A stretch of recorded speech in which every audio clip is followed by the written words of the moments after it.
think I'm going to come back to you on the issue of employment, Mr. Sodhi, in just a minute. I have Mr. B. Thiagarajan as well. He's another great leader of corporate India, joining in from CII. He's the managing director of Blue Star. Mr. Thiagarajan, good afternoon. Markets are happy. Are you happy? Good afternoon, Arnab. I am extremely happy. I don't think we have listened to a budget speech of this nature in the recent years at all.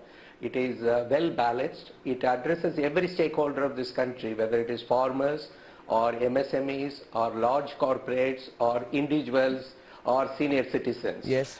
It's a very well balanced budget. And it is remarkable. I must compliment the finance minister and the government for having crafted such a wonderful budget. Absolutely. Mr. Thiagarajan, do you think it will boost consumer confidence? That's something which is always on our mind. We've been talking about, spending. Do you think this will boost consumer confidence, consumer spending?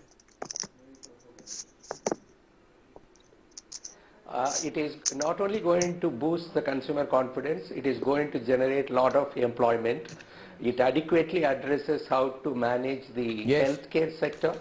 It is infrastructure sector will generate jobs, and therefore I would reckon that it is going to be a golden period for India.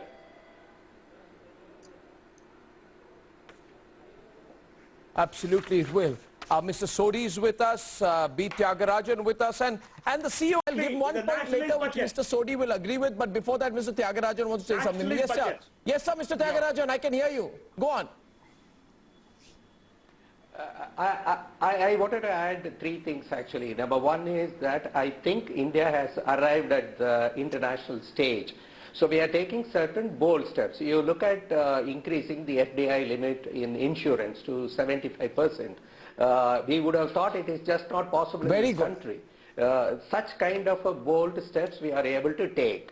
The next one is, I am talking about the air conditioning and refrigeration industry itself. We were dependent on China. There is a PLI scheme which is going to create huge capacity in this country. This industry alone will be generating more than 1 lakh jobs in the country in the next 3-year time itself. So therefore, it is taking care of every stakeholder. There is no other budget which took care of every stakeholder. Somebody or other would be hit. Like today, we all expected that the high income network individuals will be taxed. It is not done. Corporates will be taxed more. It is not done. That 35,000 crore for vaccine has been provided out of the divestment or other receipts itself. So therefore, making a budget without impacting any stakeholder, at the same time motivating them to deliver that modern India. So I think it is a remarkable effort. We not only manage the pandemic, I think post-pandemic we are displaying that kind of courage and strength. But it's about creating the opportunity. If we hem in our local industry, we cannot grow. Now, I'll give you one example, which is from one area, which I referred to earlier. I'm just saying it because Mr. Sodhi will relate to it. Milk production part and more power to people like Mr. Thiagarajan, to Mr. Sodhi, and I'll be back in just a couple of minutes, please.